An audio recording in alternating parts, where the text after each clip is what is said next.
नमस्कार, मैं डॉक्टर रघुवीर Sandilya, SMO civil hospital Bhiwani.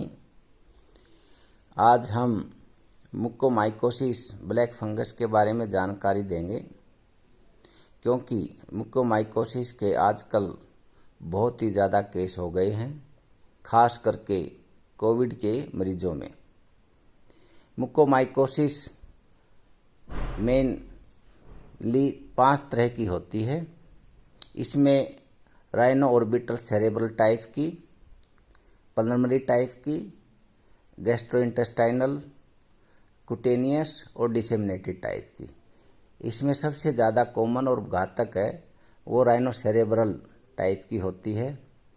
इसमें मुख्य रूप से सबसे पहले नेजल इन्वॉल्वमेंट के कारण इसमें नाक से ब्लड आ सकता है, नाक में ब्लॉकेज हो सकती है और हमारे फेशियल पेन हो सकता है, आँख में जलन हो सकती है, आँख में सूजन आ सकती है और एक चीज़ की 2 दिखने शुरू हो सकते हैं।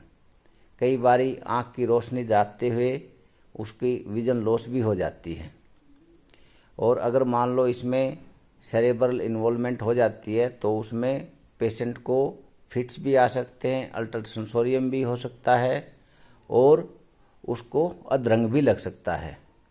अतः इसकी जानकारी बहुत ही ज़रूरी है कि इससे हम कैसे बच सकते हैं और इसके लिए कौन कौन से मरीज हाईली रिस्क पर होते हैं कि उनको सबसे ज़्यादा मुकोमाइकोसिस होने का खतरा हो। जैसे कि कोई पेशेंट इम्यूनो कम्प्रोमाइज हो, कोई डायबिटीज़ हो, कैंसर का मरीज हो, कीमोथेरेपी ले रहा हो और काफ़ी लंबे से आईसीयू में हो, काफ़ी लंबे से स्टेरॉयड ले रहा हो, काफ़ी लंबे से ऑक्सीजन थेरेपी पर हो और वो जो मरीज़ जहाँ पर इलाज ले रहा है वो एरिया वेल वेंटिलेटेड ना हो, उसमें डैम्पनेस हो, फंगस लगी हुई हो और ऑक्सीजन का जो ह्यूमिडिफायर है वो समय समय पर उसका डिस्टिल वाटर यूज ना करा हो और समय पर ना बदला हो, तो ये ऐसे प्री डिस्पोजिंग फैक्टर हैं। इनको ध्यान में रखते हुए अगर इनको हम प्रिवेंट कर ले तो मुकोमाइकोसिस होने के कम संभावना हो जाती है। तो इसकी जो शरीर में मुकोमाइकोसिस एंट्री करता है उसके मेनली 3 कारण होते हैं। फंगस के जो स्पोर होते हैं वो हवा में होने के कारण हमारे सांस के द्वारा शरीर में अंदर कर सकते हैं। दूसरा, अगर हम कुछ ऐसा खाना खा ले जिसमें फंगस लगी है तो भी वो हमारे शरीर में जा सकती है। तीसरा, अगर मान लो वो स्पोर हमारे ट्रोमा का एरिया वुंड में हो, उसमें कंटेमिनेशन हो जाए तो भी जा सकती है। तो इसको हम कैसे बचा सकते हैं? तो मैंने बताया कि सबसे पहले हम जो डायबिटीज़ के पेशेंट है उसकी हम डायबिटीज़ को कंट्रोल करके रखें। दूसरा, जो स्टेरॉयड जो कोरोना में देते हैं वो क्वालिफाइड डॉक्टर से ही लिखवाएं, क्योंकि स्टेरॉयड का सही टाइम पर, सही डोज में, सही ड्यूरेशन पर देना बहुत आवश्यक होता है। तीसरा, जो लंबे समय तक हमने ऑक्सीजन देनी पड़े तो उसमें ह्यूमिडिफायर में डिस्टिल वाटर का प्रयोग करें।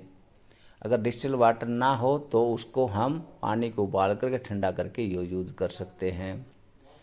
तीसरा, हमारा जो एरिया है जहाँ मरीज होता है वो एरिया वेल वेंटिलेटेड हो और उसके आसपास में सीलन ना हो। तो ये छोटे छोटे जो कार्य हैं अगर हम इस पर ध्यान दें तो ये जो घातक बीमारी है मुकोमाइकोसिस, इससे बचा जा सकता है। इसके लिए अगर मान लो ये संभावित क्लिनिकल जिसमें मरीज में फीचर हों तो उसमें हम जांच के द्वारा इसका डायग्नोसिस बना सकते हैं। जांच में हम कंट्रास्ट एमआरआई पीएनएस एरिया का करवा सकते हैं, पंच बायोप्सी ले सकते हैं, उस बायोप्सी को हम हिस्टोपैथोलॉजिकल एग्जामिनेशन कर सकते हैं, हम फंगल स्टेन के द्वारा इसके समीर बनाकर उसकी जांच कर सकते हैं, हम इस फंगस को कल्चर कर सकते हैं।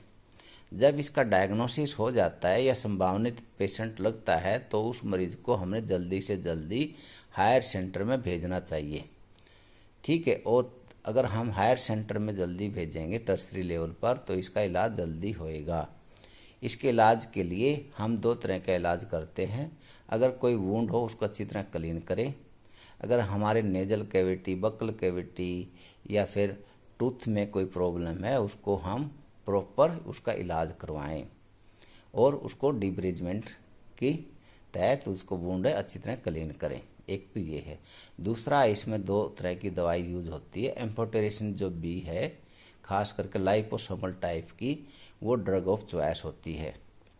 और दूसरी जो दवाई है पोसाकोनाजोल, वो भी हम यूज कर सकते हैं। इसका जो ट्रीटमेंट होता है वो 3 से 6 महीने का होता है और ये दवाई भी काफ़ी महंगी है। इसलिए इसके जो बचाव के साधन हैं, जैसे कि डायबिटीज़ को कंट्रोल करना, प्रॉपर यूज स्टेरॉयड का होना, ह्यूमिडिफायर में डिस्टिल वाटर होना और फ्रीक्वेंट उसको चेंज करना, और हमारा जो पेशेंट होता है जहाँ रहता है उसका एरिया वेल वेंटिलेटेड हो, सीलन या डम्पनेस ना हो, हम अच्छा साफ खाना हेल्दी खाएं, बासी और फंगस लगे हुआ खाना ना खाएं और अपने आप को स्वस्थ रखें।